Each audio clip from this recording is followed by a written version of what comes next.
我的名字叫钟信荣，我是屏东县九如乡的客家人，职业是刺青师。我是一个在帮社会上很多人找到一个心情的出口的大人。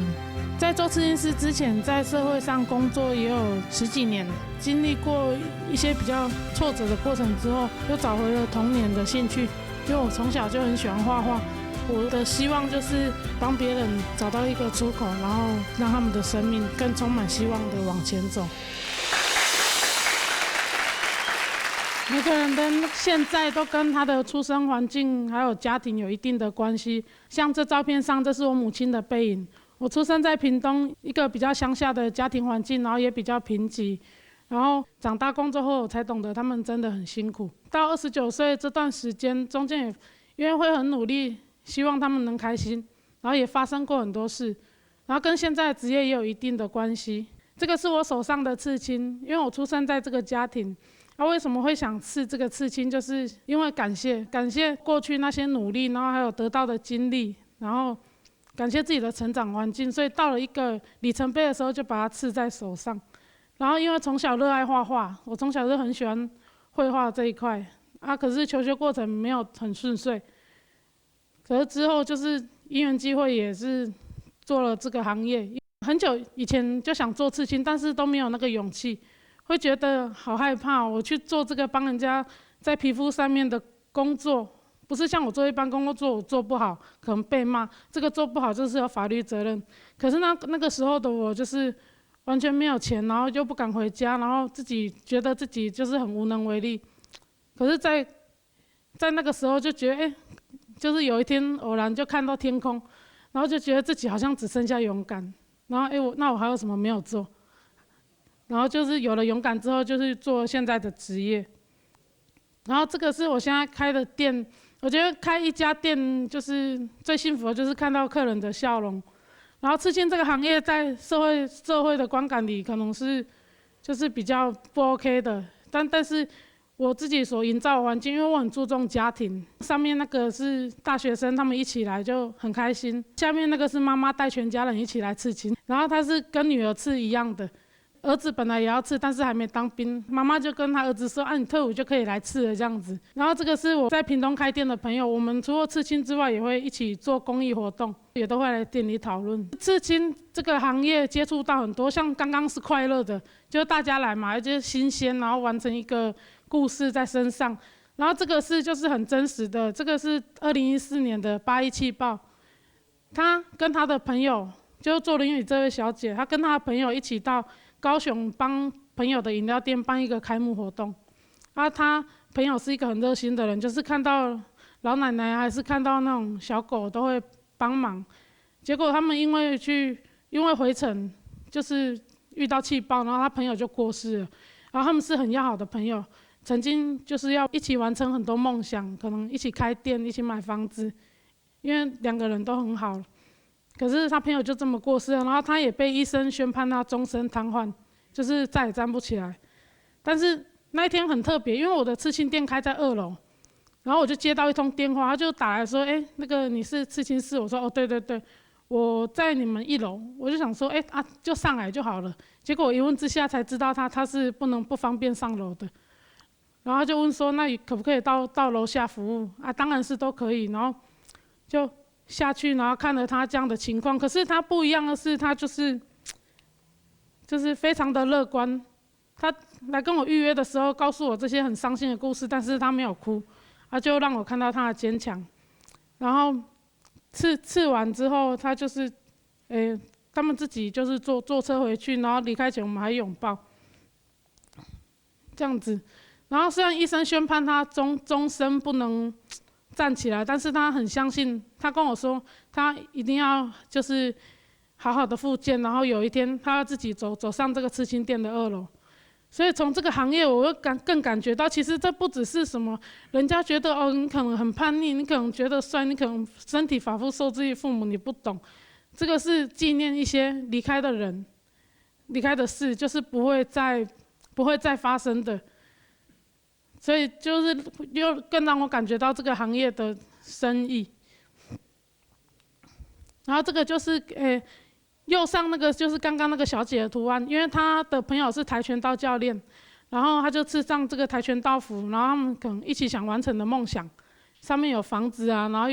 有飞鸟，有热气球，就是一个梦想。虽然不能完成了，他人也过世了，但是他可以带着他们曾经的记忆，然后接下来继续接下来的人生。然后这个是另外一个小姐，她是今年27岁，然后她很漂亮，然后来找我的时候，喉咙里就这样多了一条疤，是那个她已经得癌症了，然后蛮严重的。她有老公有小孩，就是有家庭，然后这个是一个无限的符号，就是把家人串联在一起。但是因为她还想再生一个女儿，她说如果她有健康下来，她还要再生一个女儿，然后再把女儿的名字补上去。当她吃完这个刺青之后，回家跟她妈妈讲，她说她妈妈还感动到哭出来。就是真的，我所遇到的客人都很好，或者是我所遇到的人，就会让我觉得这个行业就是真的是跟生命完全做连结的。然后下面这个是我前天在高雄办国际展览，然后这个也是这个先生他第一个刺青，然后那一天我们的刺青都是全部做公益，捐给流浪狗的。他完成了他人生第一个刺青，一个很有气质的大叔，然后也做了公益，所以他也很快乐。这个是一位从南投下来，因为我们在屏东，但是我客人来自于全台湾各地，他就从南投下来，然后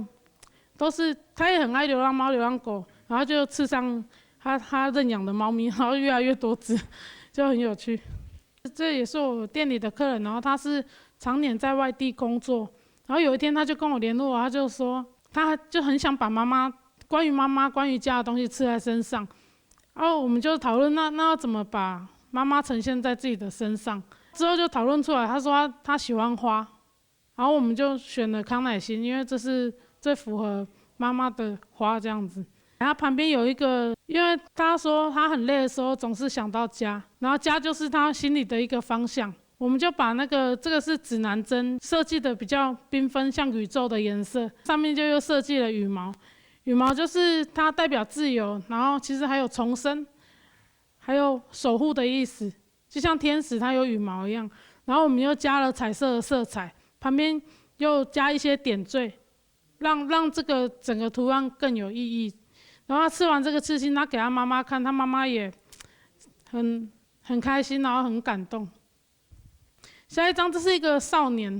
因为通常有少年进来，就那种刚满20岁的，我都有点紧张，因为我怕他们做出来的决定不是他们自己真的未来也会很满意的。然后我就坐下来跟他聊，他说他想刺山水画，我说怎么会那么年轻的少年对山水画会那么有感觉？他说，因为他从小看到那种墙上有画，还是甚至人家的建筑物外面有那种造景的瀑布，他心里都觉得很平静，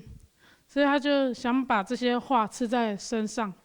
然后我们就讨论了一下，就是又设计了一下。可是这个面积算蛮大的，所以在刺的过程他忍耐了大概10个小时。可是刺完之后，他的人生也因为就做自己想做的事情，就是变得更乐观，然后更开朗这样子。然后这个是，就是因为那么多客人的帮忙在这个行业，然后我们把这个行业就是算用一种转型的方式，就在那么多就是爱，然后到这个店家的时候，然后我就想说，那我能做什么？然后我就把这些可能客人给的费用，然后再去帮助，比如说这个是跟立新基金会合作的，就是帮助一些那个青少年，就是也是隔代教养，还是比较贫瘠的，就去帮助他们。然后也有上过那个电子媒体，还有新闻。这个是之前就是我们在做，也是帮助流浪狗，然后新闻来采访的，来刺青店采访，然后。就是我这个行业是帮人家刺青嘛，就是虽然也这个很疲累，然后也很耗精神。我每天大概都睡4个小时而已，最多6个小时，每天都这样子。但是因为你去努力的时候，然后社会给你的回馈可能不是金钱，就是一个支持，然后支持你继续这么做，然后让你看到这么多人更需要被帮忙，然后你自己会更有责任，的时候就会更愿意去做这样子。然后这个就是我在帮助的流浪狗园，我们固定1个月半就是给他们送2卡车的饲料过去。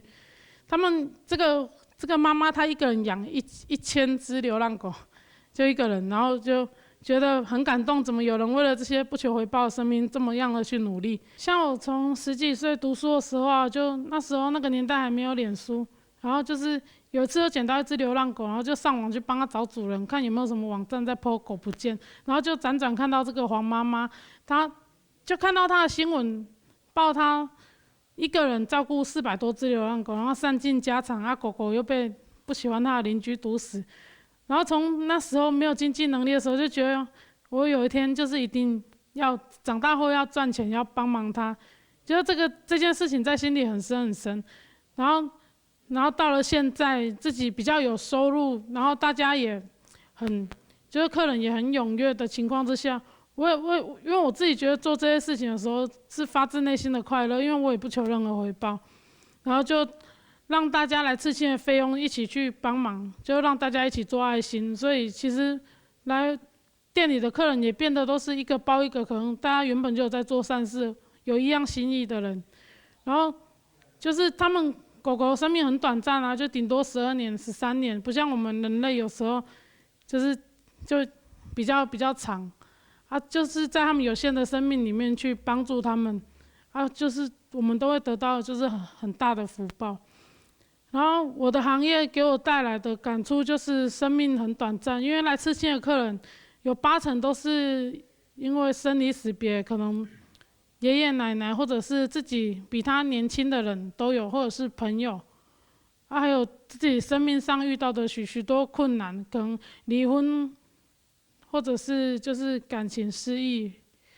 或者是工作不顺遂创业失败都有。然后都会因为这样的一个原因，然后来让自己做一个改变，因为可能在原本的事件上没有办法有太大的改变的，所以他把这个改变带到我们只是刺一个图案，当然那是一句话，可是让人的心有了更强的心力。我自己也是这样一路过来，我觉得就是心力很重要，不是那种贫穷或者是富有，就是很正面的生活，然后很努力的去感化别人。这样子，这辈子自己的人生也不会有任何后悔。